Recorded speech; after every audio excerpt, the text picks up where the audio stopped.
IT job కోసం try చేస్తున్నారా? Coding ట్యూటర్లో training తో పాటు స్టైఫండ్ అండ్ 100% జాబ్ గ్యారంటీ. నమస్కారం వంశీకృష్ణ గారు. నమస్కారం మేడం. సో మనమైతే ఎక్కువగా పిల్లల చదువు మీద కాన్సన్ట్రేషన్ కావచ్చు, ఫోకస్ కావచ్చు పెట్టకపోవడానికి రీజన్స్ ఏంటి అనేది మనం మాట్లాడుకోవడం జరిగింది. అందులో మనం మాట్లాడిన 5 పాయింట్స్, దాంతోపాటు ఎక్కువగా మీ పిల్లోడు స్పెషల్గా ఏ రీజన్ తోటి చదువుకోకపోవడానికి రీజన్ ఏంటి అని కూడా మనం మెన్షన్ చేయమన్నా. అండ్ దానికి మంచి రెస్పాన్స్ కూడా వచ్చింది. అండ్ ఇంకా చాలా రీజన్స్ ఉన్నాయని మీరు చెప్పారు. ఇంకా ఎలాంటి రీజన్స్ ఉన్నాయండి? పిల్లలు ఫోకస్ తగ్గించడానికి అంటే ఫోకస్ చేయకపోవడానికి reason lack of motivation madam.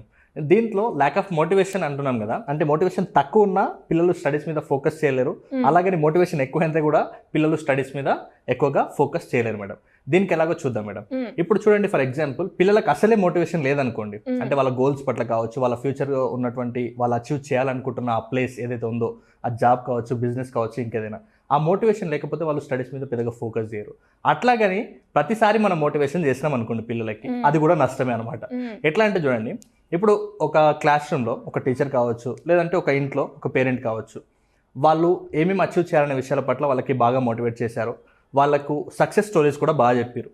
అంటే నువ్వు ఇలా చేస్తే ఇలా అవుతావు, ఇలా చేస్తున్నప్పుడు నువ్వు ఈ గోల్స్ అచీవ్ చేస్తావు, ఇలా అచీవ్ అయిన వాళ్ళు ఇంతమంది ఉన్నారు, వీళ్ళని చూసి నేర్చుకో, వీళ్ళలాగా నువ్వు కూడా అచీవ్ చేయాలంటే నువ్వు ఇలా బాగా కష్టపడాలి అని, లేదనుకుంటే ఏదో ఒక గొప్ప వ్యక్తుల గురించి వాళ్ళు అచీవ్ చేసిన ఆ గోల్స్, ఆ షెడ్యూల్ ఏదైతే ఉంటుందో దాన్ని మనం పిల్లలకి ఎక్స్ప్లెయిన్ చేస్తాం. ఓకే, పిల్లలు ఇలా మనం బాగా మోటివేట్ చేసినప్పుడు చాలా ఎనర్జెటిక్గా ఎస్ నాకు కూడా చదవాలి, నేను కూడా నా గోల్ అచీవ్ చేయాలి అని లోపల ఒక బలమైన ఆ ఫైర్ అనేది వాళ్ళకి తగులుతుంది. ఇప్పుడు మనం హై మోటివేషన్ చేసినాం, అసలే మోటివేషన్ చేయకపోతే నష్టమే, అంటే వాళ్ళకి చేయకపోతే. ఇప్పుడు అట్లాగని హై మోటివేషన్ చేసినాం. మరి హై మోటివేషన్ చేసినప్పుడు పిల్లలు క్లాస్ రూమ్లో కానీ లేకపోతే పేరెంట్స్ ముందు చెప్పినప్పుడు కానీ బాగా విన్నారు. ఇప్పుడు మళ్ళీ ఇంటికి వెళ్ళారు, వాళ్ళ స్టడీ రూమ్లోకి వెళ్ళి బుక్స్ ఓపెన్ చేశారు. ఇప్పుడు బుక్స్ ఓపెన్ చేసిన తర్వాత వాళ్ళకి పీరియాడిక్ టేబుల్ ఎట్లా నేర్చుకోవాలో అర్థం అవ్వట్లేదు, ఇయర్స్ ఎట్లా నేర్చుకోవాలో అర్థం అవ్వట్లేదు, వాళ్ళకి లాంగ్ ఆన్సర్స్ ఎట్లా నేర్చుకోవాలో అర్థం అవ్వట్లేదు, షార్ట్ ఆన్సర్స్ ఎట్లా నేర్చుకోవాలో అర్థం అవ్వట్లేదు. ఇప్పుడు వాళ్ళు ఇంకా స్ట్రెస్, ఇంకా ప్రెషర్గా ఫీల్ అవుతారా, లేకుంటే ఆ మోటివేషన్ వాళ్ళ మీద వర్కౌట్ అవుతుందంటారా? లేదు, అంటే ప్రెషర్గా ఫీల్ అయ్యే ఛాన్సెస్ ఎక్కువగా. నేనేమంటున్నానంటే ఫస్ట్ పిల్లలకి మోటివేషన్ ఎప్పుడు చేయాలంటే ఫస్ట్ ప్రాసెస్ చెప్పి ఆ తర్వాత మోటివేషన్ చేయండి, అప్పుడు వర్కౌట్ అవుతుంది. నేను అదే చెప్పాను, అంటే ల్యాక్ ఆఫ్ మోటివేషన్ అంటున్నాను కదా, అసలే మోటివేషన్ లేదనుకోండి ప్రమాదమే, అది మోటివేషన్ ఎక్కువైనా ప్రమాదమే. మరి ఎట్లా చేయాలి అంటే ఫస్ట్ పిల్లలకి ఎలా చదవాలి, ఎలా గుర్తుపెట్టుకోవాలి, ఎలా గుర్తుపెట్టుకున్న దాన్ని ఎలా మనం అవసరమైన సమయంలో గుర్తు తెచ్చుకోవాలి, ఎలా ఎగ్జామ్లో రాయాలి, ఈ విషయాల పట్ల పిల్లలకి ఫస్ట్ నేర్పించండి.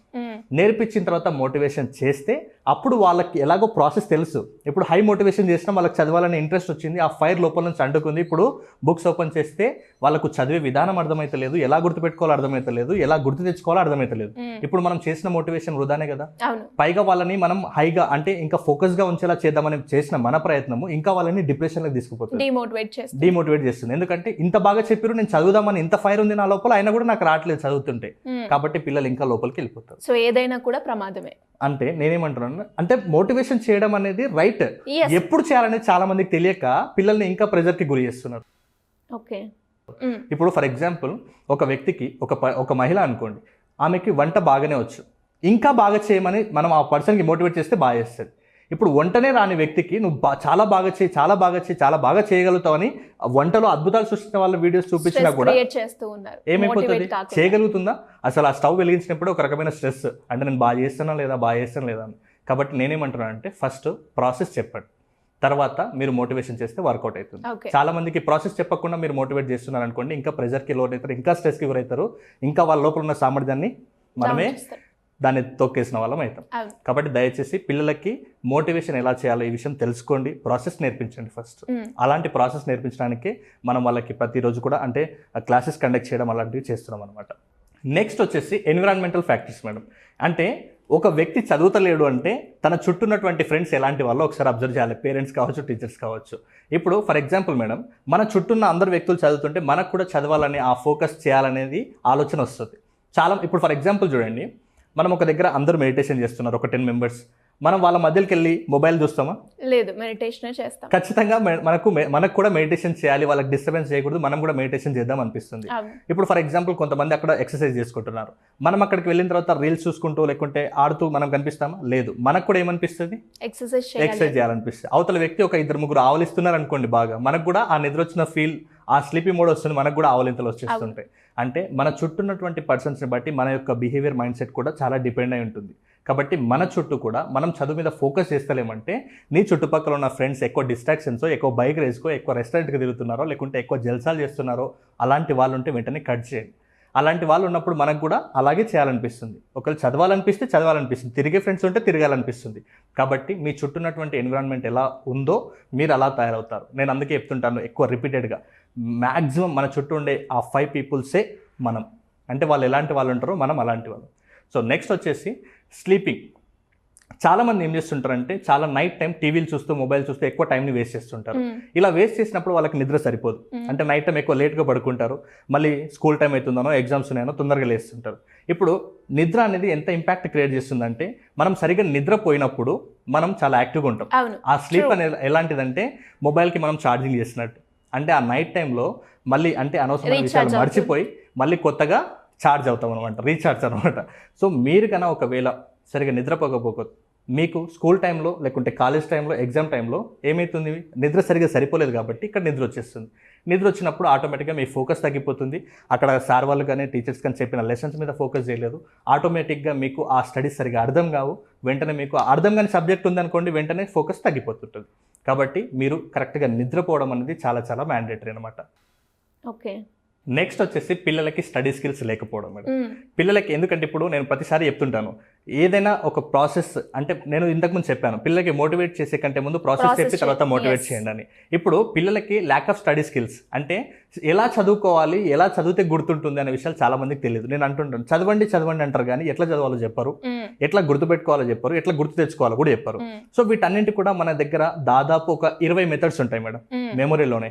అంటే ఏ సబ్జెక్ట్ని ఎలా చదవాలి, న్యూమరికల్ డేటా వస్తే ఎలా చదవాలి, ఒకవేళ మీనింగ్ లేని వర్డ్స్ని ఎలా మీనింగ్ క్రియేట్ చేసుకొని చదవాలి, పీరియాడిక్ టేబుల్ ఎలా క్రియేట్ చేసుకోవాలి. చాలా మంది విద్యార్థులకు ఒక ప్రాబ్లం ఏంటంటే లాంగ్ ఆన్సర్స్ ఎలా చదవాలి, షార్ట్ ఆన్సర్స్ ఎలా చదవాలి. ఇంకా కొంతమందికి భయాలు ఉంటాయి, అంటే 1 సబ్జెక్ట్ వీక్నెస్, మా పిల్లలు మ్యాథ్స్లో వీక్, సైన్స్లో వీక్, ఇంగ్లీష్లో వీక్, ఇట్లాంటివి మనకు ఎక్కువగా కంప్లైంట్స్ వస్తుంటాయి. సో వీటన్నింటిని ఓవర్కమ్ చేయడం కోసం పిల్లలకి చాలా మందికి ఎలా ఓవర్కమ్ చేయాలో తెలియక అక్కడే ఆగిపోతుంటారు. అంటే జస్ట్ మైండ్ సెట్, అంటే వాళ్ళు స్టడీస్లో వీక్ అవ్వడానికి రీజన్ ఏంటంటే మైండ్ సెట్. ఆ మైండ్ సెట్ని సెట్ చేసుకుంటే అన్నీ సెట్ అయిపోతాయి. ఒకవేళ ఆ మైండ్ సెట్ సెట్ అయిన తర్వాత మన దగ్గర స్కిల్స్ నేర్చుకున్నట్లయితే వాళ్ళకు ఒక క్లారిటీ వస్తుంది. ఓకే, అంటే అందరికీ మెమరీ పవర్ సేమ్ ఉంటుంది, కానీ దాన్ని యూటిలైజ్ చేసుకునే ప్రాసెస్ తెలియక ఆగిపోయారు మీరు, మీ పిల్లలు ఇప్పటి వరకు కూడా. కాబట్టి ఆ స్టడీ స్కిల్స్ మనం నేర్పిస్తే వాళ్ళకు ఒక క్లారిటీ వస్తుంది, సబ్జెక్ట్స్ని ఎలా నేర్చుకోవాలి, ఎలా గుర్తుపెట్టుకోవాలి. సో దీనికి సంబంధించి మనం ఆదివారం రోజు మేడం ఎవ్రీ సండే కూడా మెమొరీకి సంబంధించి, స్టడీ స్కిల్స్కి సంబంధించి ఒక మెమొరీ ఫ్రీ డెమో క్లాస్ ఉంటుంది. ఆసక్తి కలిగిన వాళ్ళు స్క్రీన్ మీద కనబడే నెంబర్కి కాలర్ మెసేజ్ చేస్తే మా టీం మిమ్మల్ని అలా ఆ వాట్సాప్ గ్రూప్లో యాడ్ చేసి మిగతా అప్డేట్స్ అందిస్తుంది. మీరు ఖచ్చితంగా ఆ స్టడీ స్కిల్స్ తెలుసుకుంటేనే మీరు అప్పటికైనా ఆ స్టడీస్ మీద ఇంట్రెస్ట్ వస్తుంది, డిస్ట్రాక్షన్స్ తగ్గించుకుంటారు, ఫోకస్ పెరిగి మీరు కూడా గోల్స్ సెట్ చేసుకొని మీరు అనుకున్న లక్ష్యాన్ని సాధించడానికి మీ రూట్ అనేది ఈజీ వేగా అవుతుంది. ఇది ఈ కోర్సు అంటే ఆ డెమోకి వచ్చే వాళ్ళకి ఎలా ఉంటుందంటే, ఇప్పుడు ఫర్ ఎగ్జాంపుల్ ఒక ఆల్అవుట్ కొంటే ఒక మాన్యువల్ వస్తుంది, ఏసీ కొంటే ఒక మాన్యువల్ వస్తుంది, కానీ స్టడీస్ ఎలా చేయాలో దానికి ఒక మాన్యువల్ లేదు. అలాంటి మాన్యువల్ని నేను మీకు అందిస్తాను క్లాస్లో. సూపర్ అండి, థ్యాంక్ యూ అండి, thank you so much. Thank you.